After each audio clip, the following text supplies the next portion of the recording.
Welcome to another weekend here on the platform. My name is Sam Omashaye.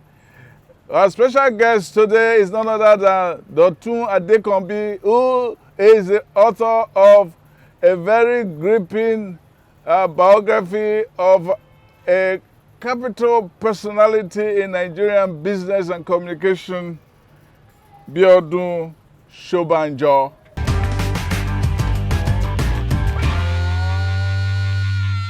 Welcome to Big Talk. My guest is Dotun Adekanmbi. You're welcome to this show. Thank you. And we're going to look at this gripping book you have written on a phenomenal personality in Nigerian communication.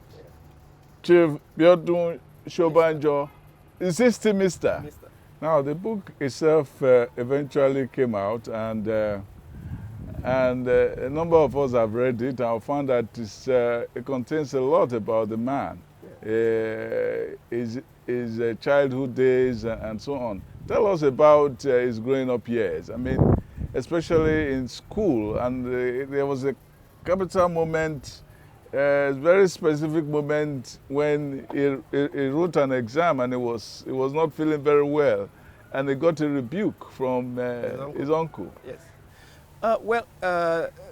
Let me make something clear from the outset.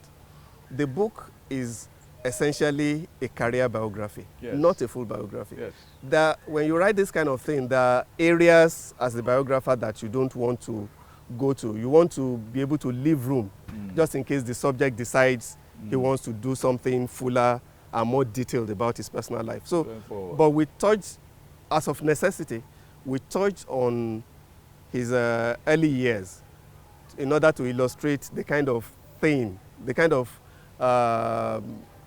lessons that were ingrained in him from the very beginning.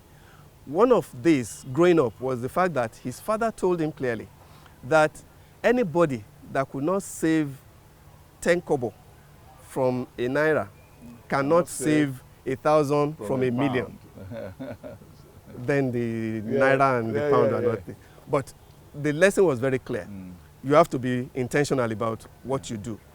Now, by the time he got to school, when he was at the process of even getting to school was a little bit tortuous, because he was not admitted in a Methodist school. He was not admitted in an Anglican school. He was not admitted in all of these religious schools. And he felt that in one of the schools, actually, they told him, why didn't you go to a particular school owned by your church? And he was like, well, what is the meaning of that? In his young mind, he felt like that was unfair, because that began to open different trajectories of how his journey could possibly have gone.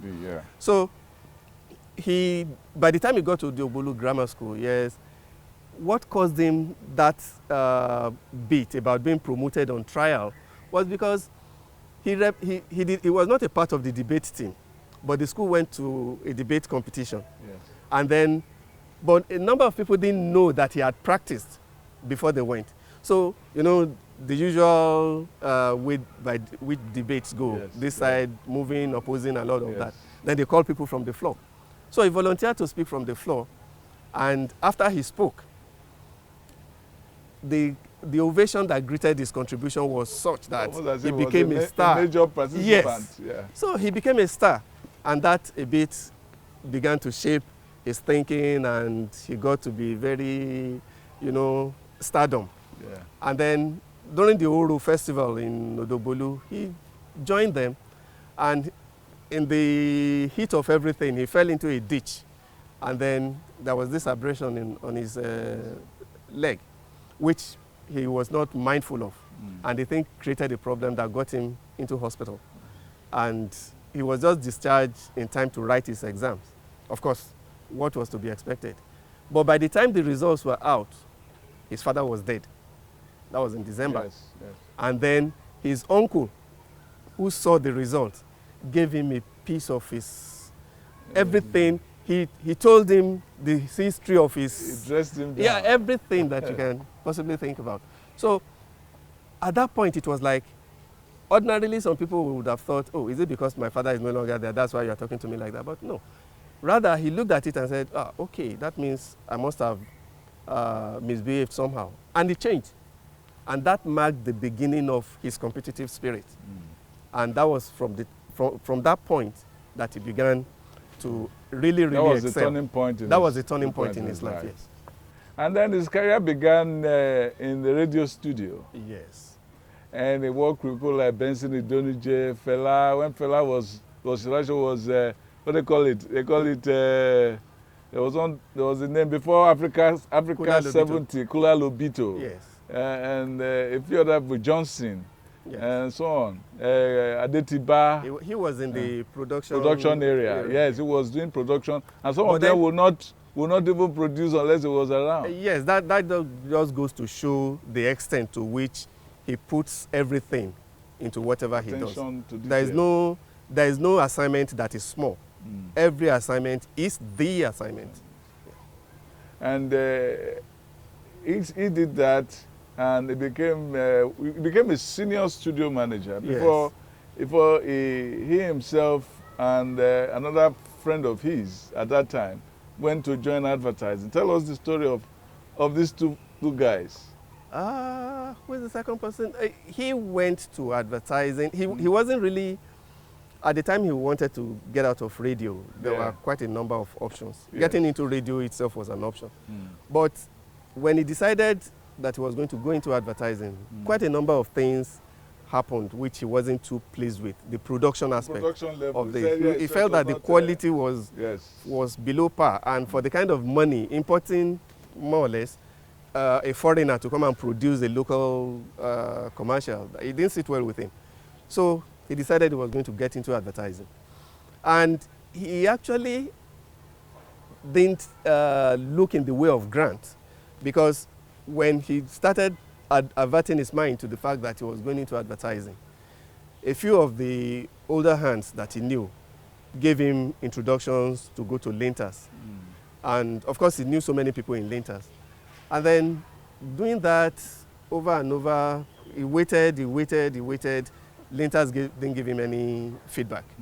And then eventually it turned out that the person who was given the job at Lintas did not take up the offer. But by then, he had also made an inroad into Grant. He was interviewed along with a couple of other applicants, but he was the only one that was taken. So it wasn't as if Grant was a primary target at that point in time.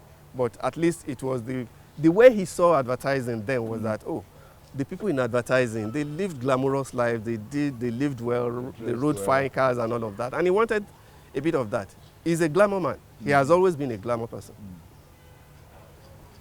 Then we have to talk about a significant event in the history of advertising. It didn't affect advertising alone. We're talking of the indigenization decree, 1972. Yes. How did it affect his life and business? Well, let's put it this way. The indigenization decree 1972 paved the way for his rise. Because at that point at Grant, he and his colleague Akinlade, they were young, in their late 20s and early 30s.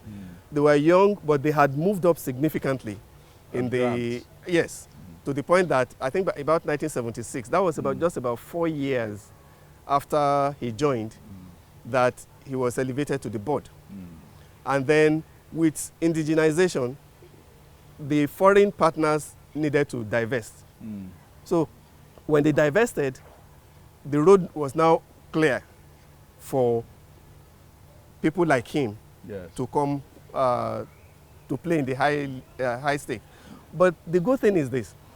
Grant at that time, in some other places they will look at you and say, oh, this one is still young, he has not matured to hold this kind of position. But they elevated the two promising young people in the rank to run the organization. And that's a plus for indigenization. So by the time they got into the thick of it, everything began to change. And everybody agreed that Grant was actually the agency to be. It was vibrant. And it had this American thing going for it. And like people like to say American wonder and all of that. But Grant was good. But after some time, of course, Grant no longer could match up to Shobanjo's expectation. Yeah. So what happened? At the time, things began to look like they were not going to progress beyond their capacity. He felt, no, it was wrong. That in business, you don't concede leadership to anybody just because he is said to be the leader. Yeah. You have to challenge. And you don't just challenge on the basis of razzmatazz or something. You must have something significant to offer, which was what he said he wanted for Grant to do.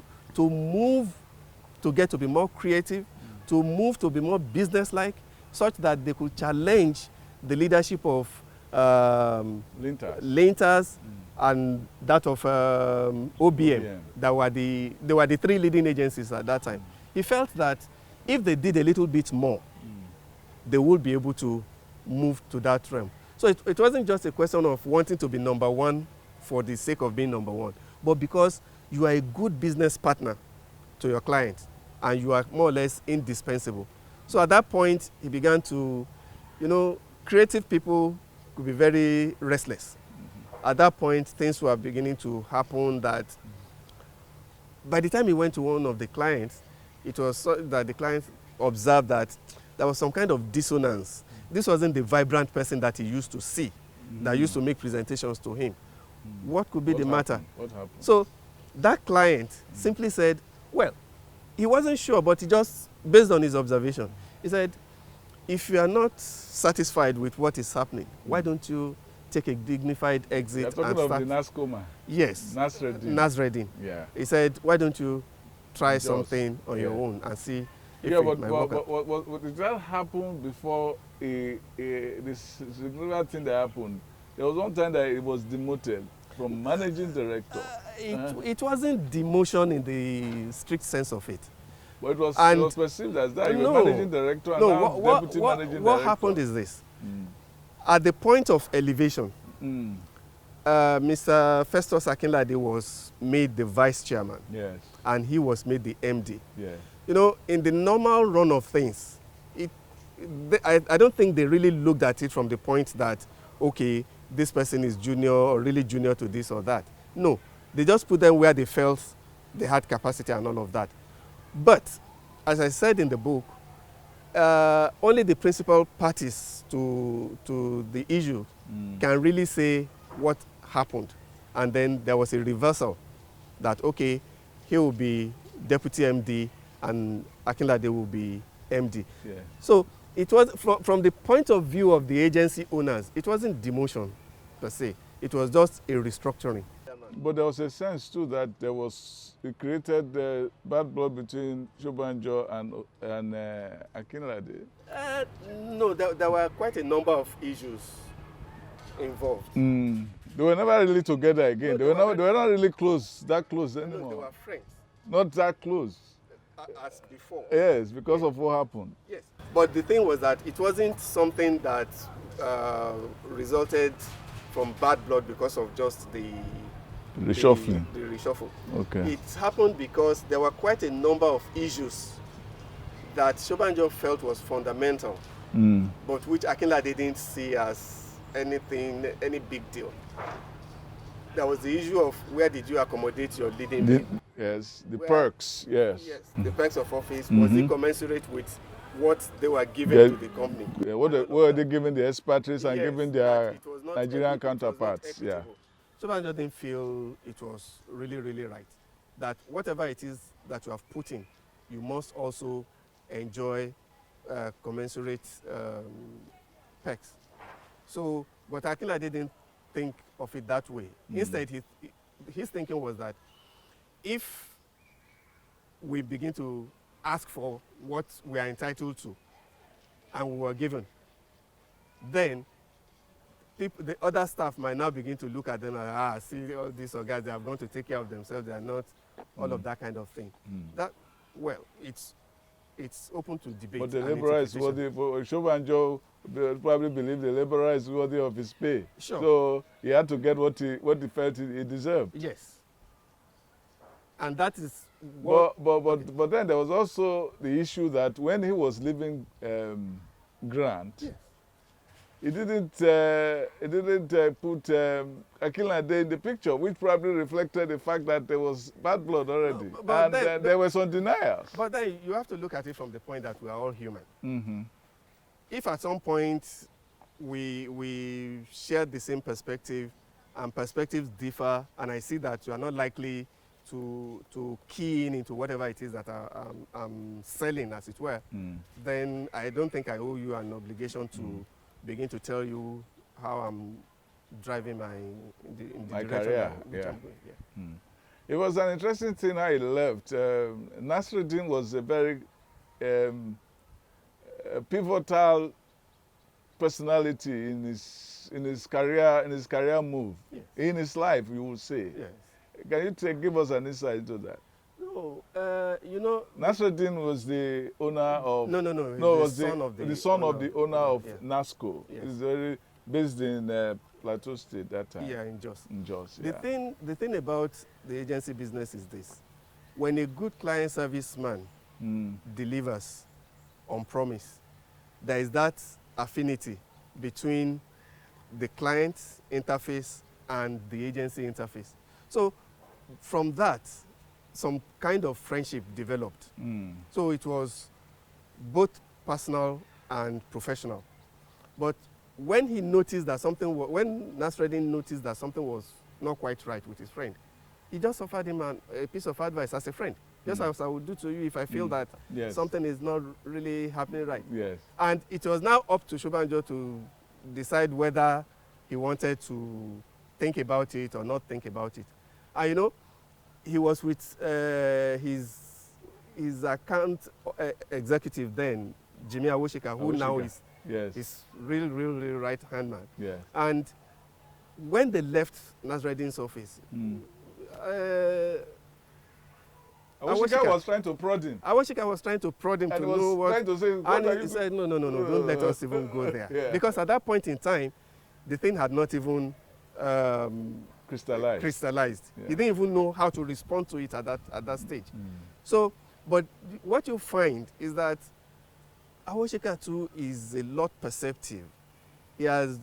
Intuitive. Intuitive, yes. And so he was able to read maybe a little beyond what his boss was able to see at that point in time. Where his boss's mind was going. So he watered that idea. Path, yes. And the rest, as they say, is history. It's history. But it was not that easy when they started inside. Eh? No business venture is ever easy. There's never a good time to start out. And a lot of business... he had a lot of help from NASCO. Not at the initial stage. Not at the initial stage. They wanted him to stand, to show that he knew where he was going. Because Nasruddin told him that if he wanted the business, he had to fight for it. And that was precisely what happened. He fought for it. And Awoshika's mother, tell us about Awoshika's mother's input into it. An interesting story. Well, the Awoshika bit of it, when I heard the story, it was really moving. Because you find a situation where Shobanjo is the big masquerade. Yes. Awoshika was the younger man trying to get into the organization. A kind of mentee. Yeah. Yes. But it didn't, by the time, Professor Alfred Okubo was one of the people that recommended Awoshika to Shobanjo. They told him to see him. And by the time they met, there was this kind of chemistry that was immediately, that brought them together. Such that even today, so many years after, if one throws the ball, the other one knows where it's going to land. So that's the nature of the... And when I asked Awoshika, you know, in this age, a lot of people will say, oh, I've paid my dues in this agency. I think it's time for me to do my own thing and all of that. When I asked Awoshika, what is the staying power? Why are you still here? He said to me, look, I'm serving a life sentence here. That is at Insight.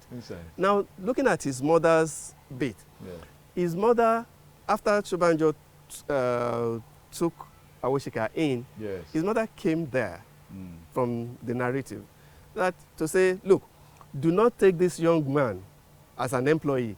Take him as your younger brother.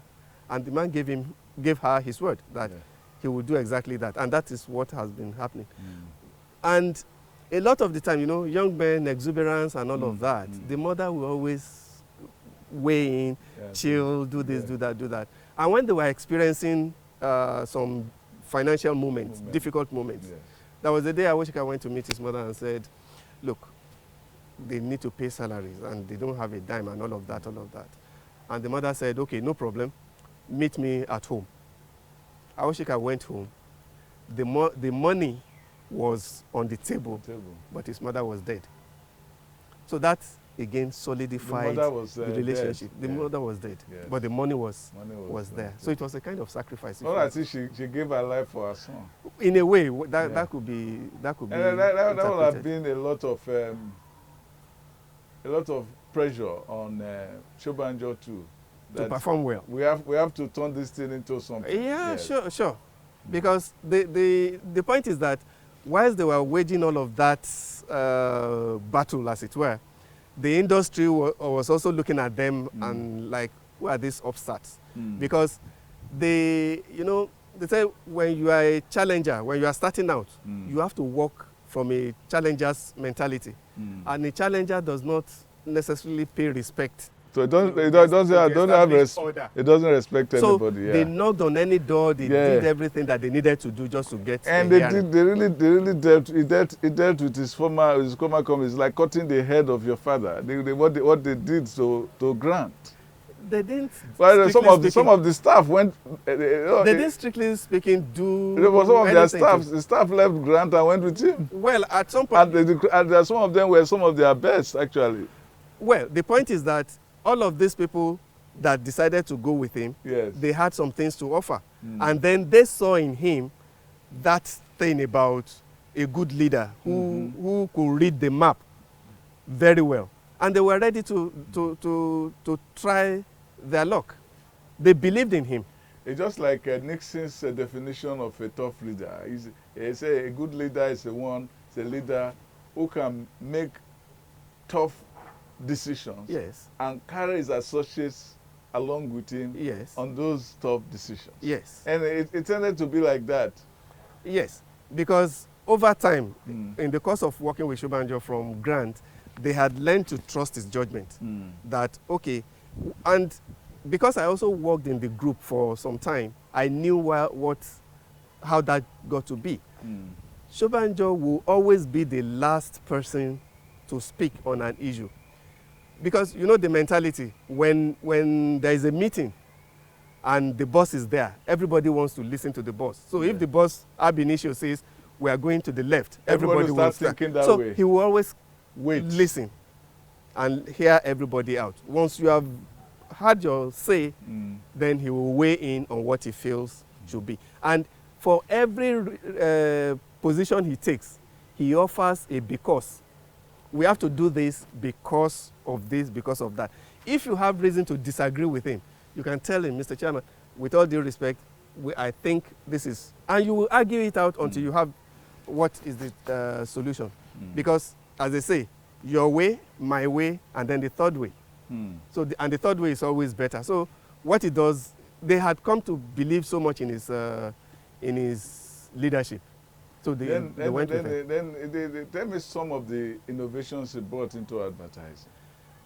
Well, it brought some, especially some of the well-known adverts that we especially broadcast adverts that we saw in those days. Well, the thing that most people readily acknowledge is the fact that they are creative. They indigenized. They speak to issues that you readily associate with. And then, but of course, that also had its own downside because the rate at which they were going with some of these creative materials, people now, Insight was the first Nigerian agency to secure what I called a non-biological affiliation. Others, like Lintas, had the Unilever backup, the others had their own. But Insight searched for its own. Yes. So people were now saying that, oh, they couldn't have really done it. It was because these foreign partners were helping and all of them. And they came out with some very nice adverts back in those days. Angia's, Baby, No, not First Bank. Not First They Bank. didn't do the First I Bank. thought that they did that. No. The second part of this interview will continue next week. Stay tuned. Now, my poem on Leah Sharibu.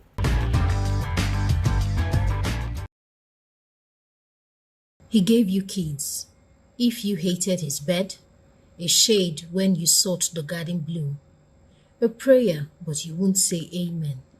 He thinks himself a favor, you taste no flavor. Lear, when the father of your kids faces judges and his fate hangs on your lips, will you forgive? Thank you for watching the program. You can join me on my column at www.samomashai.com. And until next time, be good.